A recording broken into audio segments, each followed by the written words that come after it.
Welcome to another video.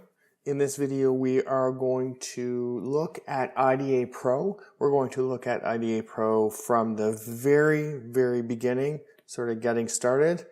My assumption in this video is you have an interest in security and malware or binary analysis of some kind, typically malware analysis. And because of that, you're interested in learning a little bit about disassembly and reversing binary programs. To that end, we'll start with downloading the free version. IDA Pro offers a limited feature, but still free, completely free version of IDA Pro. So I Googled IDA Pro free. Top link is right here. There's the freeware for all three of Windows, Linux, and Mac. So I'm going to be using the Windows version. I'm going to be using it on a 64-bit Windows 10. And so I've already downloaded it as well as installed it. In fact, I've downloaded it and installed IDA Pro in my virtual machine. I do my disassembly, my binary analysis inside of a virtual machine, sort of as protection against accidentally infecting my computer or accidentally making a mistake which causes damage of some sort. So you'll also notice that I am not connected to a network. So if I do accidentally double click on a piece of malicious software or anything like that, it's not going to go anywhere. I don't have to worry about my computer. My main physical computer, this image, I can go back, I can revert to a snapshot or snapshot of the image. So there's really no damage. So when I need internet, I will have to flip back, and I can just flip here and go back and forth. All right, so with that in mind, I'm going to go ahead after installation. I'm going to click that. I'm going to agree. I'll go to new. And we have a couple of, I'm going to say test programs here. The first one is 1.386. I'll click open. It's .386 instead of .exe because this particular example is a Linux binary in ELF format. I chose that because the disassembly of a Linux executable, especially in this ELF format, is easier to see, easier to read, easier to get started with. And so after one or two options in the Linux, we can look at the Windows version, and at least you'll sort of have hit the ground running and you'll know what you're looking for. So I'm just going to go ahead and click OK. This seems to be a function of the freeware version. I haven't noticed that anything is the problem, so I'm going to continue. So when we look here, we see that this is the full-on program. Here's main here, right there up at the top. We have some environment, some storage for variables, whatever. And then we have what appears to be sort of an awkwardly described program. And so by awkwardly described, I mean we're looking at the opcode. So this is the x86 instruction set. So LEA stands for load effective address, and is a logical and push to the stack. Move as in move what's in ESB to EBP. Sub is subtract, etc., etc., etc. So how I sort of classified this just to look at it, and again, I'm really all about sort of pragmatic analysis. When you're first starting out, you can easily get overwhelmed with all of these tiny little details, all of this sort of additional detail. But really, I sort of advocate at the beginning at least to kind of sort of follow a very simple process. And that process is to recognize that, especially at first, a lot of our analysis is going to be driven by, the user interactions, because we can kind of see those things and they give us sort of an anchoring point for our analysis. So again, right here, it sort of screams out at you that there is a string. It's stored at this location. And so when I hover my mouse on top of that label, you can actually see that it's a DB. So that is data, and it's in byte format. And that is the content that I am alive, beware. And then you can see that if I go to that xref or that cross-reference, I can actually find that cross-reference, or I can find that location in the, I'm going to say, in the memory of this executable file. IDA Pro is fantastic because it actually, as a comment, that's what this semicolon indicates, as a comment, it tells me what the content, what the string content of this label is, so I can immediately see that. So I don't know if you're like me, but my eye was immediately drawn to that comment, which led me to this label. The very next thing I did is I noticed below I see a call, which is as in I'm going to call or I'm going to execute some method or some function. And so then right away I see this underscore put as. And I know, because I have a background in software development, that, well, a couple of things. First, that put as is in fact a C method or a function in C or C++. And I also know that this royal blue color indicates that this is a library function. If I go ahead 2 lines, you'll also see that this get char is in that royal blue. Again, same idea. I recognize this method or this function from my programming days, but I also recognize that it's this royal blue color. And so those royal blue colors, those labels, or those methods written or displayed in this royal blue, that reminds me, or that's sort of my second sort of observation on this executable. If you don't have a background in development, in software development, you might notice, you might notice that this royal blueness of the put s, and that might tweak your curiosity. And so what I'll suggest that you do when you see a royal blue colored line there or word, you can just go back to the internet, type in MSDN, that's the Microsoft Developer Network, and then put s. I always put the MSDN in front because that sort of frames my context. I am sure there are a lot of pages on the internet that have put s on there. Whether they're talking about computers or not, I don't know. But I also know that MSDN, or the MS Developer Network, and all of their documentation, I sort of believe that put s is going to be a computer-related page. So I'll go ahead and click that. It's always the first one. Well, for me, almost always it's the first one. And it almost tells me immediately, writes a string to std out, or to the screen. If I want to continue on, I can go down, I can read more about it. But what I can also see, I can see an example of the usage of put s. And you'll also see that this is now a small sort of toy C program right from the start with the main and then put s. This is really useful because if I go back to this example, and what I'm going to do, I'm just going to slide this over and then hit the space bar, and then hit the space bar again to sort of recenter that in the new sized window. And I'm going to open up Notepad, drag it to the other side. Oop. There we go. And maybe make it a little smaller. Make this a little bit bigger. Perfect. And so from that page I just saw, we can say int main. And I think you might have noticed int argc, comma, I think it was char star argv. And then we had open brace, close brace. And now if we go and we sort of say, okay, our anchors in this program are these blue bits, I think what we can reasonably deduce is that it's a put s, and then this is I am live apostrophe beware, or something like that. Beware. If we continue down here, we see something else, and then we see a get char. Not sure what char does.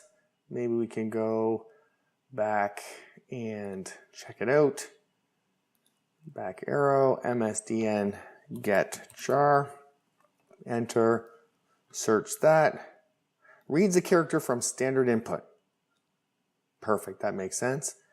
We can absolutely see we're going to do a get char. So I think what that sort of means is we're going to wait for someone to hit the key. I'm going to say press that any key, if you will. So I'm going to go back here and go like that and go ahead and say get char. I'm going to kind of peruse the rest of this program, and really I'm not seeing anything else. A couple of things that I'd like to note also is there's this argc, which is here, argc in my program. And so argc is the count of tokens on the command line, right? So when I want to run this program, if the file name is called main, then, and I just run, the argc should be 1. There is only argc, or sorry, there's only main. There are no command line arguments. And then of course, argv is an array of strings. And so argv0 in that example would be main.exe. And then if I had other arguments, then argv1 would equal, I don't know, sort of the day Wednesday, let's say. And then of course, if that were the example, argc would equal to 2. So those are there. So what this is really telling us is that the computer and compiled into the code will save a spot of size dword, which is 1 width, and it is 8 bytes away from the ESP. Similarly, the argv will be another dword, and it will be 0c or 12 bytes away from the ESP. What else? So the other thing that I will say is, and we'll talk a lot more about EBP and ESP, and we'll talk about why this var_4 is a -4 and these 3 are plus or positive. And we will talk about why we sub both the 4 and the OC, which is if I if I select, then right click, I can translate that from a hexadecimal, which is what the H stood for, to a decimal number. I can also change this to 16, and you'll notice that every time I do that, then the H is falling off because it's no longer a hex number. All right, I think that's it for this exact example. This is in fact the code, and it, as I say, this was written in Linux, and it's very clean disassembly. You could almost see that exact code in this format right away. So with that, I'm going to go ahead and completely close this, and I'm going to go ahead, File, Close. I'm not going to bother saving the database for now because I'm completely done. I don't need to do anything. Also, if I want to open this up again, I may wish to start from 0 again, so I'll go ahead and click Close. I think if we do number 2, that will be another good example. Click OK these times. And this is about the same. It's a little bit more complex. Same idea though. What I'm going to say is if we look at the top, we have main. You can see we have a whole bunch of, I'm going to say, storage locations assigned or set aside for the various parts of our program. Again, more on that later. If you look across here, I'm going to say all of this stuff, maybe, in fact, maybe even here, all of that is all what I would call setting up and organizing the program for success.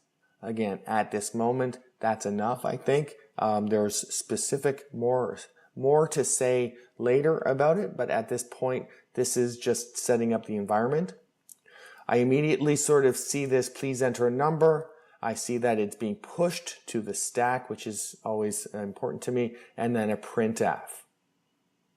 And so how calls work is these these functions call, or they find their arguments on the stack.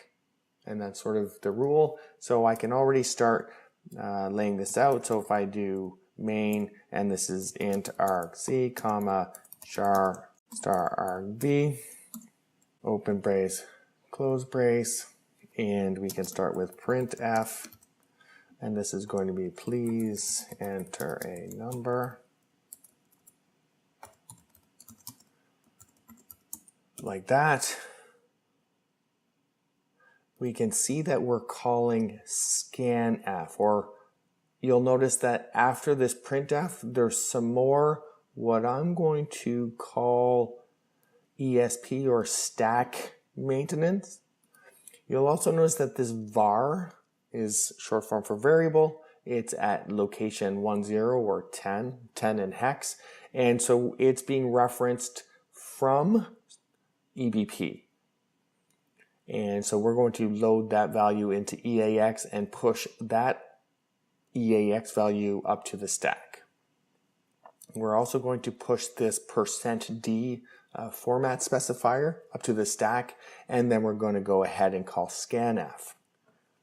And so scanf, if I just slide this down again,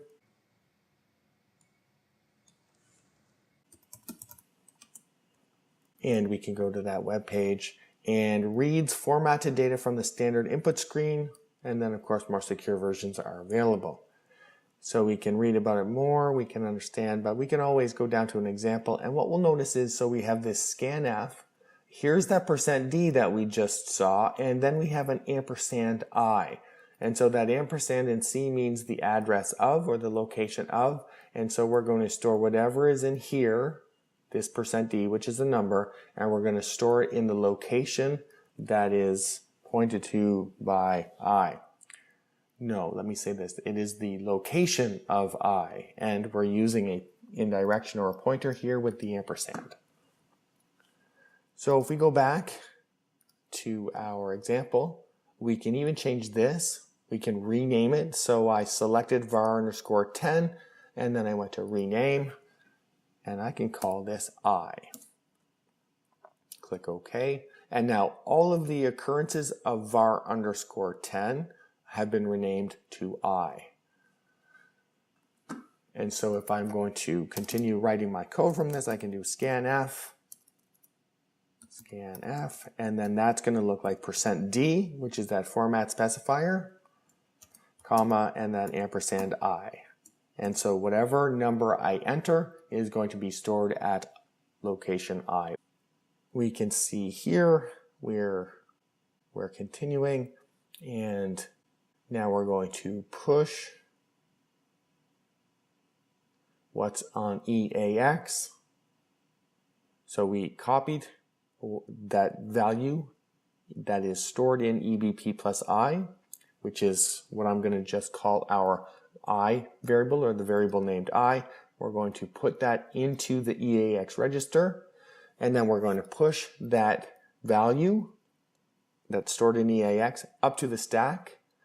And from there, we're going to go ahead and push this string with this format specifier also up to the stack, and then we're going to call printf.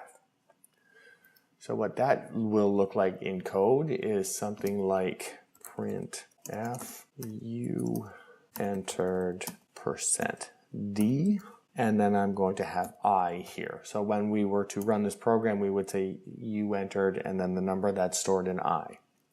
And then, of course, as with the last example, this is get char. That's simply going to, wait and press any key.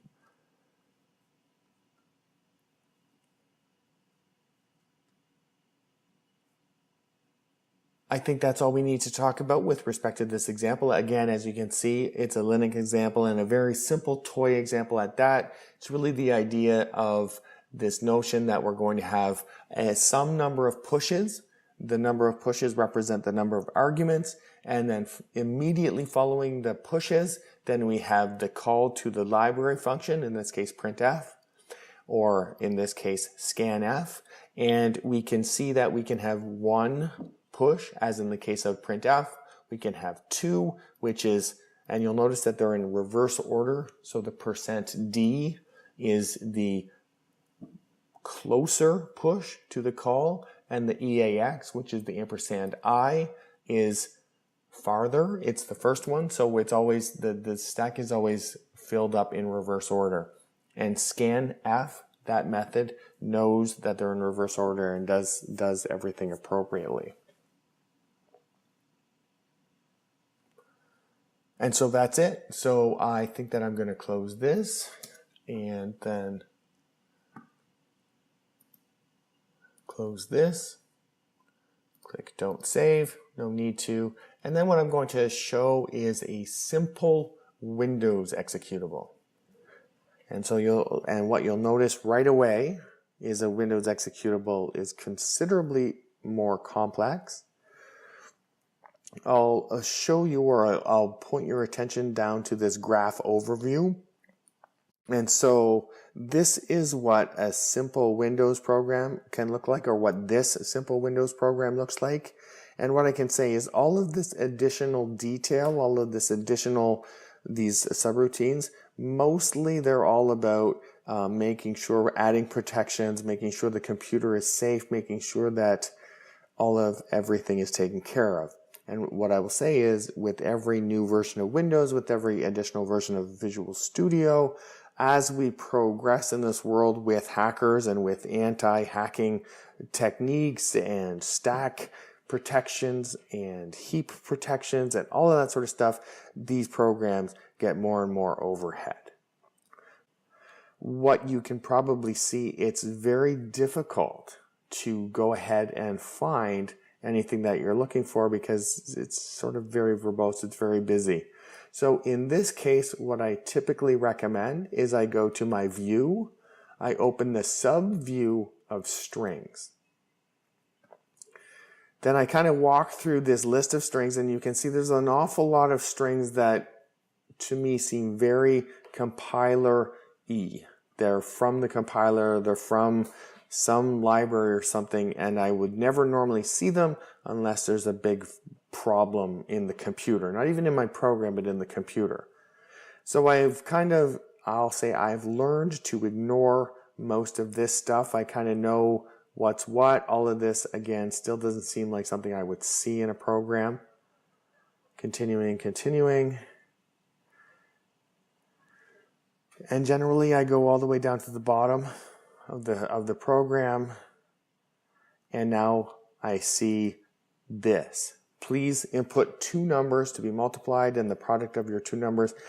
And I know this is another simple example, but this feels like, or has a different feeling than all of the rest of the strings. This seems like it was programmed by a programmer, right? It's not all this sort of class business or this business here. So I'm going to go ahead and double click on that. That seems like a good place to start looking for the program.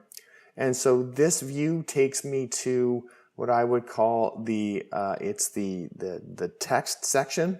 This is the read-only, where all of the constants, all of the resources, all of those artifacts of the computer program that should be stored in read-only space. That's what we're looking at here. This is all of the read-only data.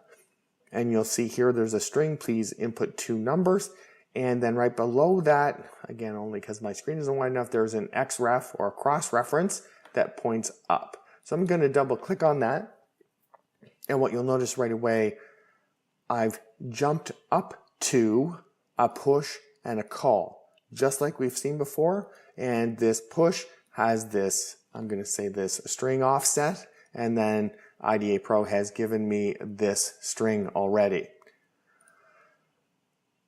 I didn't get underscore printf. I didn't get anything like that. This seems peculiar, but at the same time, if I look at this and I say, please input two numbers, and then I kind of walk forward, not really paying too much attention to the details, but then I see this %d, I see another %d, followed by this other call, and you'll notice both of these are the same. And then I walk forward, and I see another push that has this location, and then there's a string, and then it's followed by this other call that has the same subroutine number. I start to feel like I could do something like rename, and then what I typically do is I do a maybe underscore printf. I'm not positive it's printf, but if the program is a console program, it seems like this is user input, user output. Of course, as I walk through the program, this is what it looks like. I don't see any additional detail. I don't see anything that's telling me more that it's actually printf. Same here. There's a lot of gibberish here, but at the same time, it seems like it would be printf. I'm going to use this back arrow to go back, drop me back where I am.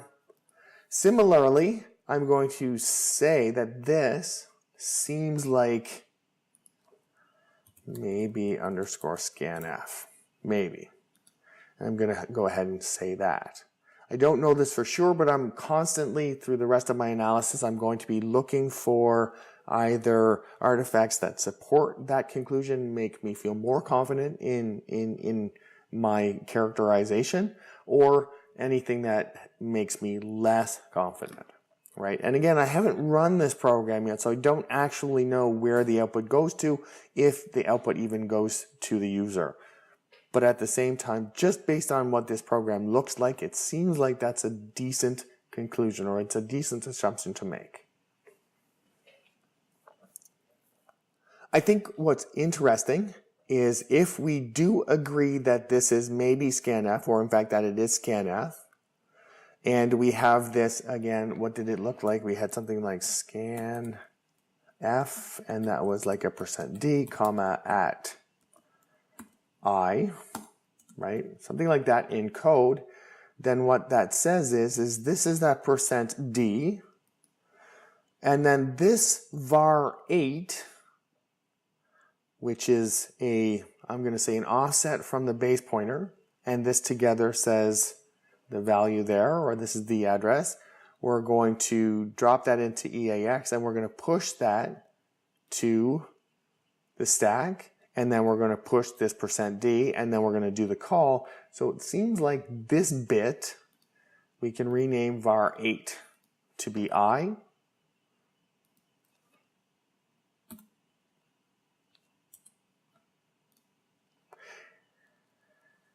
And we have this one too, and we could say this seems an awful lot like, I'm going to call it J. So now what we've sort of written for the program is printf, please enter 2 numbers. Then we have a scanf this way. We have a scanf %d, comma, at, or %j. And then we keep doing something. So we put EBP plus J into this EDX register, and we push EDX. And then we put this I, and we push it into EAX. So this is into register EAX, and this is into EDX register. Something happens, and then we do something like printf the product of these 2 numbers is, and then we have a %d \n for new line, and then close. What's interesting is we don't really do anything other than take whatever is in EAX from this call sub underscore 41,000, and we push that into EAX. And what we described last example is this %d is represented by the number that is pushed immediately before that. So we have a comma here, and I'm going to say this is K. Where's K? Well, I think that K equals, and then our whatever, and I'm going to say we have I, comma, J. That's how it's looking like, and now we just have to figure out what this is. those 4 asterisks are this sub 41,000. So I'm going to go ahead and click there, and I'm going to see that we have an IMUL EAX with EBP plus arg4. What I'll also see is we moved EBP plus arg0 into EAX. So we loaded a number here, arg0. This is, I'm going to say offset 8. So I'm going to maybe even call this, rename. This is going to be, let's call it I. This arg4, rename, and this can be J. Click OK there. And now we're IMUL. So IMUL, that sounds like multiply with an I for integer multiply. And so if we have our I in EAX and we're multiplying the value of what we're storing in that J variable by EAX, and then the last bit we can say is IMUL is going to leave the product in the EAX register. Which makes sense because when we come back here, the answer to the multiplication is still in EAX and we're printing it out. So I'm going to say something like this, multiply. And so this here becomes a method or a function called multiply. Now, how do we know all of that stuff about IMUL? Let's go back here. So we can go IMUL, and then let's go X. So I'm going to say opcode. So this opcode, perfect. And we have IMUL as a signed multiply. These are all of the options. So we have a register 32, and we can either do a register or a memory 32 or an immediate 8. So I think that it might be, and in fact we can even check this out. We go back here, call multiply. Oh, we don't have the actual, sorry, in this view I'm actually not looking at the disassembly. So I can't verify that. But it's one of those. And so what we see performs a signed multiplication. The instruction has 3 forms depending on the number of operand, blah, blah, blah. So the product is stored in the, and then AX or the DX, AX, or even the EDX, EAX registers. So we're going to be looking again for the EAX, for the answer in the EAX register. So when we go ahead, and we're going to push the EAX directly up to here and then call print, then we can feel confident that this is what our program looked like. Those 5 lines was represented in that very large graph overview that I showed you a few moments ago, which is crazy to me. Okay, so with this video, so certainly I sort of skimmed over a lot of details. I omitted a lot, but what I wanted to do is provide a gentle sort of introduction into IDA Pro. It's a very powerful tool. I use it a lot.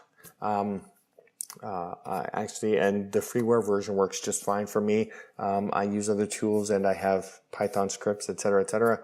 But generally, this works for sort of interactive work for me for the kind of work that I do. What I will say is, so the sub view of strings can be very helpful. What I can say is selecting an element and then right click on rename can be very helpful.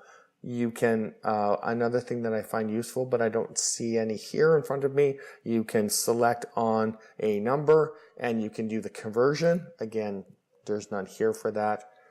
And the last thing that I don't do a whole lot, but you can now do a shift, and then I want to do a colon, and I want to say, this looks like call to printf. And then click OK, and you can see here, this is a comment that I've added. And so I can comment along. But I find that, at least for these simpler examples, I don't need to have a whole lot of commenting. It kind of flows. The auto commenting is valuable enough or explanatory enough, especially if I rename some of the variables so that they make sense in the context of a program. There will certainly be more videos, and the level of analysis will grow. There's no doubt. There will also be a video that describes and talks about argc, argv, and the EBP and the ESP and all of those memory locations at the sort of the beginning of the disassemble. But at least with this video, I hope that you can get started exploring this really exciting world of disassembly. So thank you very much for watching.